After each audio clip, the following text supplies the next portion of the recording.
if we're not proactively doing that shedding work and clearing work, it does get stuck there, and then we get very easily taken out, distracted, we're procrastinating, we're hiding, all sorts of funny ways to protect us, but we're really needed right now. And so, you know, if you're listening and you're here, you're one of them, those bad bitches. And if you need help with this work, come in the club. We are just banging. We're having the best time over there, and women are having the most incredible breakthroughs, and it's just so cool to watch. And this is a lot of what we do. We do a lot of the shedding, the clearing.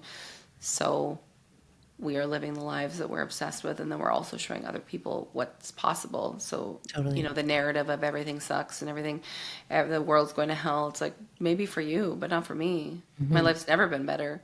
I've never been happier. I've never been more thriving. Right? Oh, hello. We're talking about my tits. Most of the time. Girl on girl on girl. You would. Like, stop picking up the fucking hot knife. Fucking cares. Right on track. Ugh. With a lot of money, I would do great fucking things. But not in a good way. Yikes. Yikes. Yikes. Yikes. Where's the realness? Yeah. Everything you want. Immaculate experience.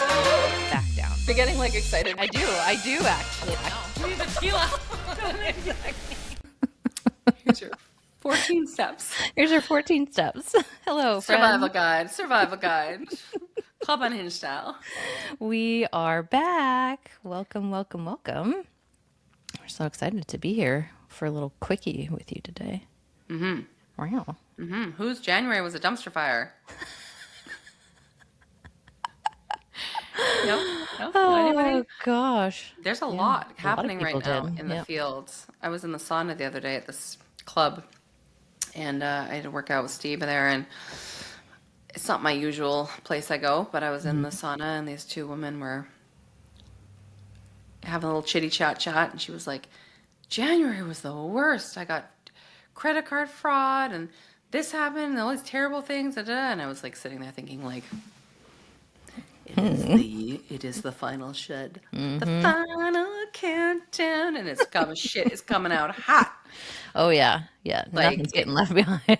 Everything is happening. Energetic upgrades. I just came off of the craziest, like, sickness. I was super sick in Hawaii. Like, girls had a crazy cough for the last 2 months, and I was staving it off. I was like, healthy. I was like, this is wild.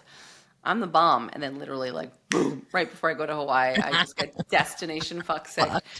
But it was so interesting because there was so many things that happened in Hawaii. I haven't even, like, fully shared with you about everything that happened, but all of these random fucking synchronicities about when I was in Hawaii literally a decade ago, or over a decade ago. The last time I was in Honolulu, crazy shit was happening. And the same thing, there was all of these banana synchronicities.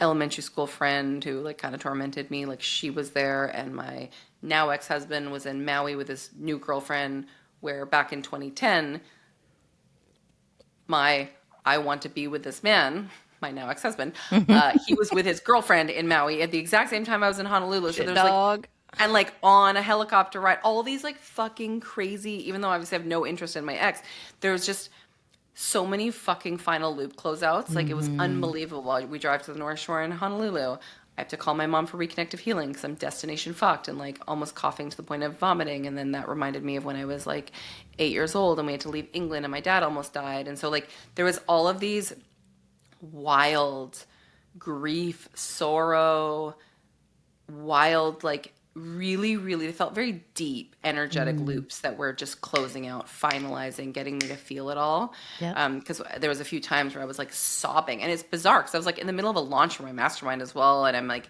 got all these things going on. I've got the kids, and it was the epitome of holding the floor and the ceiling at the same time. I'm welcoming a brilliant woman into a mastermind, and then I'm coughing to the point of almost like dying, and like, you know what I mean? Like, it's just like, and then I'm closing out a trauma loop, and then like having another amazing win, and like it was just the weirdest fucking month. Bizarre, but I know what's happening. We're being saddled up. We're like we talked about on our past episodes. Every time we close one of these things out, we don't make it mean anything. We don't go into a total fucking loop about it. We just understand exactly what's happening. It's the equivalent of going and buying your spurs and your cowboy hat and your sexy jean shorts for the fucking year of the horse. Like, going to the rodeo, bitches. Trot. It's coming in. Those hooves, the hooves are coming. Oh, it's so true. I saw a post this morning about it, about the, the year of the snake is coming to an end. I think we've got, I don't know, like 13 days left or something. And like the post was really emphasizing the importance of letting this stuff go. Yeah. And how, I mean, I think it was more like on the health side of things, like you really need to let yourself shit right now. Like actually take dumps and actually like let your intestines flush out, because again, like what's going on internal is also reflected in the external. So if you're gripping and you're holding on in your colon, again, like what else are you not letting go of? And if you can work with one, whether you work with the energetics and like the external, or you work with the internal, whatever way to get the energy moving is so essential, so that they both actually can do their flushing. But she was saying like a snake that doesn't shed its skin dies. So the actual zing. like old snake skin will literally suffocate and like kill the snake, because all these parasites can get in and it's restrictive and it can't move, and it essentially cannot get what it needs in order to sustain itself. Wow. So I think it's such an important message to kind of hammer home, and you've got like 2 weeks left of like really cleaning out and letting go of what needs to go. And you'll know, because there are parts of you that want to hold on, that are like, oh, I don't want to let this go, or I don't want to let this person go, or I don't want to let this pattern go, or I don't want to let this place go, or whatever it is that you're being asked to release. There will be a part of you that almost feels panicked that if you let it go, like you don't know what's next. And that's true. You don't. But the two of us have been through so many sheds in our lifetime. We literally have a class in the club called The Shed. And we walk people through one of our signature processes, like, and it's just a big part of who we are. And I don't know that either of us would be where we are if we hadn't already mastered the art of shedding, because we would be carrying all of these old identities and ways of being and energetic density, not to mention like whatever chaos that causes in your external world, and it's very hard to create when you're holding on to what you should have let go of a long time ago. And we don't want you to be like an actual snake and like hold on and grip that skin and then meet your demise because of it, and eventually that does happen for humans. Like when you look at it, the people who really grip to their stories, to their identities, they create a hell of their own making, first of all. So like the world that they perceive mirrors the world that is internally for them. And then eventually it does take them out one way or another, whether that's through illness, whether that's through tragedy in some way, shape, or form. So we would really love to see you live a beautiful, long, thriving life where you get to experience all the things that your soul wants to experience and your human wants to experience. And part of that means letting go when it's time. And I think a lot of the shit that we see in the world is a byproduct of the collective inability to let things go. We hold on, and then when you hold on, it goes stagnant, it goes dark. And, we grip to relationships and we stay in relationships longer than we should. And the second you do that, you're literally signing the death warrant on your life. You're signing the death warrant on your creativity. Like anything that you want to create that brings you to life can't actually happen until you let go of the thing that you think that you can't live without.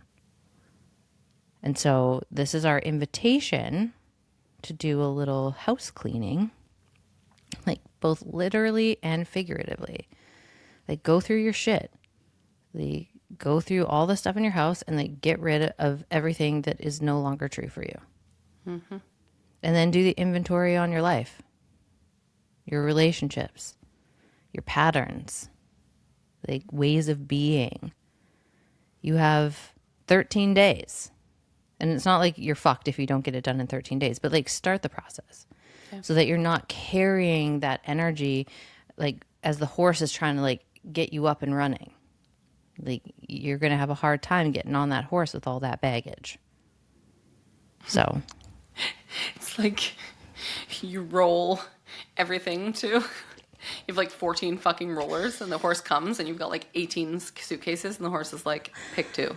Yeah. And you're like, not all this can come. What? No. And yeah, it's happening big time right now. I mean, I really think this has been building since 2020 even. You know, it has that feeling. Sure.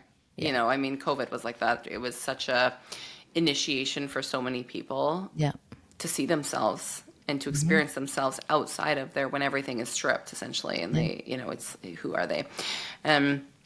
It really does feel like it's been like a 6-year build to this moment of just like reconcile your life. Like, what are you doing? What is true for you? And it's just biological. Humans fucking hate change. We are wired for predictability because predictability is safe. Yeah. End of story, right? So it makes sense why we metaphorically want to grab the skin and hold on to it for dear life and keep it because it's worry, it's blinky, and it's, you know, it's comfortable. It's what we know. But what I'm seeing right now, and I'm sure what you're seeing as well, is that when we are gripping and holding on, it's just getting ripped hard and it hurts. Whereas now is an opportunity to do it ahead of the curve and to just say, all right, what, like you said, go through your shit. I've been having that big time intuitive hit for myself. Go through your books, go through old papers, go through shit, get rid of it. Like just fucking let it go. Because really when we take an action like that, what we're actually saying is, I believe and trust that there's something greater for me coming. I believe and trust that the universe is an abundant place. So often you can sit there and spend half an hour writing out, I am happy, I am wealthy, I am joyful, I am abundant, I am rich. It does fucking nothing. Go and throw out some shit. That's a way better use of your time. Yeah. Right? Because you're not just saying it with not a lot of backing. Your actions are so powerful, and your actions going and taking an action like that creates such a ripple. 100%. You're just saying, I'm willing to give this up for something that's coming. It's that universal law. I'm creating the vacuum. I'm creating spaciousness in my life. I'm getting rid of all the shit that isn't me, that's a reflection of the old me, so that new stuff can come in. Think about your closet. Like, I have this big talk coming up, and I went shopping for some clothes, and I was just like, holy fuck, like, this is crazy. And it got me thinking about all the shit in my closet. So he's like, you don't wear like anything in your closet. And you're like, I'm like, right. Like, I really don't. And it got me thinking about how often I hold on to things because they were expensive or I haven't even worn them, but they were a reflection. One day they were a reflection of me, or maybe it'll fit one day. And I'm like, well, if I magically fucking lose 15 pounds, which is unlikely because I'm kind of at a good weight right now. Like, if I were to magically, I'm not going to want to fucking wear that. I'm going to go buy a bomb ass outfit. I'm going to go buy something way sexier. Something new. A reflection of me now, right? And why not go and donate that? Why not go give that to a new home where somebody's like, this is amazing, right? Like, why not go give it to somebody? And so really been challenging myself because, you know, I feel like I'm fairly aware of all these types of things, but when it comes down to somebody taking the book or the thing you paid for and you're like, actually, I think I'll just keep that. I think I need that notebook for, you know, sometime down the road, you know, and we hold on to things. And it's so, again, metaphorical for our lives as well, how often we stay in relationships, we stay in careers, we stay in all sorts of things because it's just so familiar. Yeah. But this is the year where shit's happening fast. Things are moving very quickly. And, you know, we can either do it and go along with the trend and be like, okay, fine. Or we can get our asses handed to us, which is what is happening to a lot of people. Or they're oblivious and they don't even know that what's happening astrologically. La la la la la la. Yeah. La, la, la, la, la, la, la. Everything's fine, but it's not. The world is burning. Ah! Totally. I think I'll just disassociate more and watch some more Real Housewives. This would be great. Which is fine too. I'm fine every so often. You know, everybody has their path, but if you're here, you're definitely someone who is walking a path that is more expanded, and you probably do have some pretty big soul work to do on this planet. And so part of being responsible for your soul work and your medicine and your gifts and your talents is by creating the conditions that are most optimal for those gifts and that medicine to come online and flourish. And one of the best ways is to clear the space, is to clear out, your car, your, junk drawer, your closet, and then go into your relationships, like take inventory. Which relationships in my life have I outgrown that I'm still gripping and holding on to? Yeah. And why am I doing that? Like, what part of me doesn't want to let go? Like, and what thing am I avoiding? Like, it's not to say like you have to let everyone go, but you have to allow the relationships to evolve with you if they're going to come along. So like, you want to look at what conversations are we not having that we would need to have in order to be able to maintain this connection going forward. Or there will be some connections that you're just like, fuck, that is so 2016 me. Like, gotta go. Not the vibe. Not the vibe. Not the vibe. And also looking at your own patterns, because we all have, patterns that serve us and then patterns that don't. And someone on my TikTok yesterday was like, I don't think it's a good idea to say like we should get rid of patterns. Like, all of my patterns matter and I love them all. I'm like, I look at this person's profile. I was like, yeah, that tracks. Yep, that makes perfect sense for you. Makes perfect sense. Yes. And also, you, like, until energetically, are not going to ever have the things that your heart truly desires because you are arguing for your limitations. Yeah, and it's funny because that statement is true and also very untrue at the same time. It's like, yes, all your patterns have a place and they all matter. Yep. But that's not where it ends. That's not the period, end of story. Whereas a lot of people like that. They're like, no, my patterns, everything's in power. And I love them all. I don't need to do anything. It's like that's just step one of the process. Loving yourself into life, being totally accepting of your patterns, seeing your shadow, seeing it all, loving it, bringing it to the dinner table. Everyone has dinner.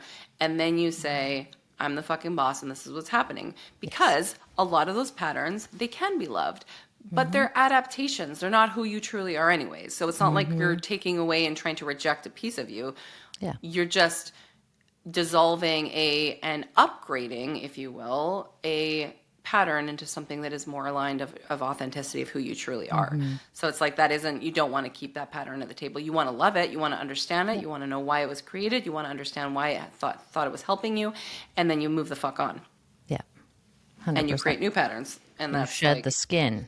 Yeah, for sure, right? I think there's just, that's kind of where people get stuck in the healing loop, is because it's a bit, you can even feel it's kind of flaccid, it's just a very flaccid response. It's like, okay, well, what are you doing now then? And it's also like a good excuse to not have to take action or do anything differently. Yeah, or have to be accountable in any way, shape, or form for your life.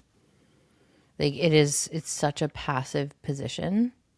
And guarantee there are additional patterns running of like, the world happens to me, everything is against me, and nothing ever works out for me. Like, it all feeds into the same victimhood consciousness. And the difference between people who actually transform their lives and the ones that don't are the ones who are willing to look at their victim consciousness. Yeah. And see where they're plugged into it, without getting taken out by that. Like, they don't get overwhelmed by shame. They're like, oh, I'm such a bad person because I have this consciousness running. Well, it makes sense why you have that consciousness running. Like, that's literally how it's coded into the matrix. Yeah. But to get caught in that loop of like, oh, I'm so bad, I'm so bad, I'm so bad, I'm so bad. Well, you're going to keep yourself locked in those patterns. Yeah. Versus the ones who transform, they're like, okay, well, it makes sense why that's there. And also, I can change it. I can transform myself and how I'm perceiving the world around me and how I'm experiencing myself. And how I experience myself shifts how I experience the world. And like, we see that happening in a pretty big way right now, where I think the world itself is going through a very big collective dark night of the soul. Yeah. You know, and a lot of the, you know, soul workers, a lot of them have gone through multiple of these leading up to, you know, 2026 and where we are right now. And, you know, I think at least for me, like I can track it back to like 9/11. That was when it first really started to like activate for me. And then there were more that happened throughout the timeline. 2016 was another big one. 2020 was a really big one where there was a lot of shakeup happening. And so you see the people who kind of went through those initiations at that point, and now they're kind of holding the field while the masses lose their fucking minds. Yeah. You know, and get hijacked and spun out. Like there's a lot of that happening where these like pretty dark energetics are like weaving in. And this is why like we will always, always, always be advocating for the importance of embodiment work. Yeah. Because if you are in your body, it's very hard for you to get hijacked. If you occupy your heart, if you occupy your body, you are going to be able to see what's happening and discern, you know, the truth from the fog. Yeah. And a lot of people right now are going through their first awakening, and it's really fucking them up. And they're like, the world is so dark and evil. Yes. Yes, it is. And also there's a flip side to that, but you don't really get there until you at least open your eyes and you're like, what the fuck has been going on here? And what do I want to plug my energy into? Yeah. Because it's really tempting right now to plug in to that darkness matrix and have it siphon your energy even more. And I think that's the biggest test of this final shed. Yeah. Is like, will you have dominion and sovereignty over your own heart, over your own mind, over your own body, over your own energy? Or are you going to let it get pulled into the undertow by these dark forces and, you know, essentially like keep playing out the same patterns over and over and over, creating a hell of your own making? Like, it's kind of a big deal. And I know that seems maybe a bit dramatic. Maybe it sounds a little tinfoily hat. But I don't really care. Like we're literally in like this spiritual consciousness, and there is a spiritual war happening. And like, we need all hands on fucking deck. And that means you and your body, you and your heart, you in your emotional world, so that you can't get whipped around. Yeah. Like you're actually sovereign. So the more you let go, the more your channel is clear. But the more you hold on to, the more congested the channel, the signal is. So it's harder to discern truth from fiction or, you know, the fog or the distortion. Yeah. So like this is why we advocate a lot of the time for like clearing out your physical space, but also letting yourself have those emotional releases too, because that emotional congestion fucks up the infrastructure as well. Like when you hold on to things emotionally that you should have let go of a long time ago, and when it turns dark within you, what do you think that's a match for? And so we like to do this on a regular basis, and you know, we have the shed sessions inside the club, and those are really great. And for kind of clearing that emotional debris, we also have my embodied alchemy class, which is also another class that you take to clear out the physical body and the emotional body, so that your system is really anchored and you're available to your own heart and you're available to your own soul, and you can see the fuckery, but you're also being really wise about how you're investing your creative life force energy. You're not really spending it to like fight and like get louder and like, everything's so fucked. Like you acknowledge it, and then you're like, okay, what do I need to build? What do I need to create? What do I need to devote myself to and my embodiment to, so that those systems become obsolete, those energetics become obsolete, or they don't have as much dominion on this planet. Like you use your time and your energy in a way different capacity when you're in your body versus when you're living from the neck up and getting whipped around by the next trending viral horror to hit Catastrophe. to hit the airwaves. Yeah. And I think that's the thing is when we're saying shedding, I think a lot of people, I mean, there's people getting whipped around right now regardless, but they're not aware of it. Yep. Like the woman in the sauna, I would say that this is really a call for, like you said, the soul workers. Some people call them light workers, the conscious people of the planet who are really here. This is really important for you to be doing this clearing work proactively and to be clearing out because, like you said, there is more polarity, there is more duality happening on the planet right now. So a lot of people very easily distracted. There's a lot of people. I mean, technology has obviously taken over a lot of that. People's attention is getting hijacked. They're distracted as all hell. They're not paying attention to real things in real life. A lot of it is just fantasy. And so we really need people online and in their bodies and ready to serve because a bunch of dysregulated light workers is going to do nothing for the planet. Except create more chaos. Except to create more chaos. And that feeling is so shitty when you know you're here for something really big and you can't actualize it. You can't step towards it because of the fact that we are human and our human body stores our experiences and trauma and all sorts of things. And so if we're not proactively doing that shedding work and clearing work, it does get stuck there, and then we get very easily taken out, distracted, we're procrastinating, we're hiding, all sorts of funny ways to protect us, but we're really needed right now. And so, if you're listening and you're here, you're one of them, those bad bitches. And if you need help with this work, come in the club. We are just banging. We're having the best time over there, and women are having the most incredible breakthroughs, and it's just so cool to watch. And this is a lot of what we do. We do a lot of the shedding, the clearing. So we are living the lives that we're obsessed with, and then we're also showing other people what's possible. So, the narrative of everything sucks and the world's going to hell. It's like, maybe for you, but not for me. My life's never been better. I've never been happier. I've never been more thriving, right? So I think just, again, that whole narrative. I mean, I was watching a show the other night as well. It's like, as soon as you turn 40, everything just breaking apart. I'm like, do you know how much hotter I got at 40?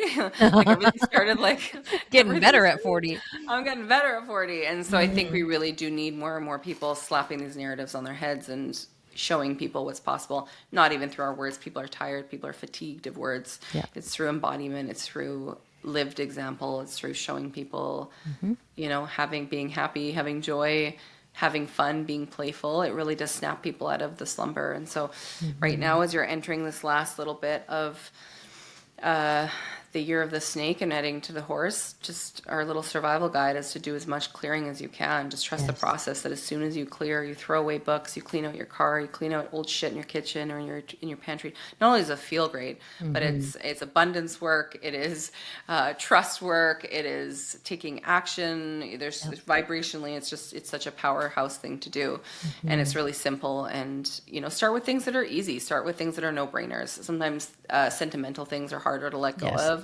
Obviously relationships, work, things like that are tied to survival are a lot harder, but little things, that you're like knickknacks or stupid shit. You're like, I love starting with expired shit. 'Cause I'm like, well, it's expired, so I have to get rid of it. So I have to throw it away. So that's like a great place to start. But just know things are going to turn, things are going to shift, things are going to radically change for you. And looking up, but the way you can really help this process is by starting to do that work, that shedding work, so that you're cleaner, you're clear, you can be used, you can have those downloads, your intuition amps up, like all sorts of crazy benefits from doing that work and identity work and really stepping up because it's time to. So it's time.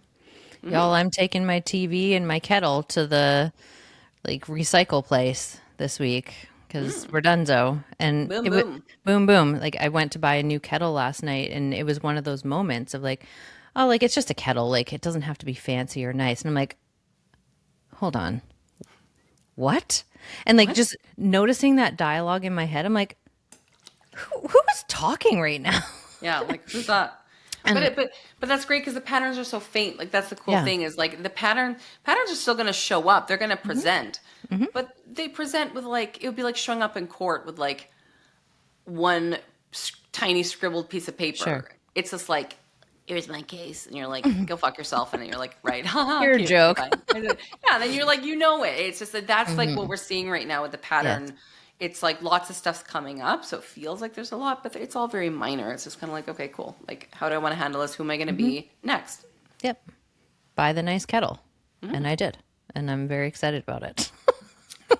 Well, every time you look at that kettle, it's not about the kettle. It's about what it represents and the new self who says, no, I'm a bitch who fucking buys a bougie kettle. Yes. Because I can. Because I can. And I'm obsessed with my sexy hot water. I really am. Like, I can't wait to make tea. Yeah. I can't. Like, treat yourself. Okay. Right, so we love you. Thank you for being here. If you are digging the conversations that we have here, please like, subscribe, share, comment. Leave us a review, a 5-star one. Thank you very much. And we just appreciate you being here and taking the time to be here with us. And if you'd like to join the club, head to the show notes and send us your application. We would love to meet you and have a conversation and make sure that it's a really great fit. It probably will be. Let's be so for real. And because we got a lot cooking for the 2026 season. Like, we got a bunch of wild horses that are about to just fucking go wild. So yeah, let's have you join if that's the vibe. If you feel it, come play. Trot, bitches. Let's Giddy go. Up. Giddy up. Let's go. All right, we love you. We love you. We'll see you soon. Bye. Bye, friends. All in all, we want to say thank you for being here. We love and appreciate you so much. And if you liked today, give us a 5-star rating, and we'll see you next week. And share it. If you know somebody who needs this in their life, share this shit. Abundance goes round and round. We love you. We love you. Bye.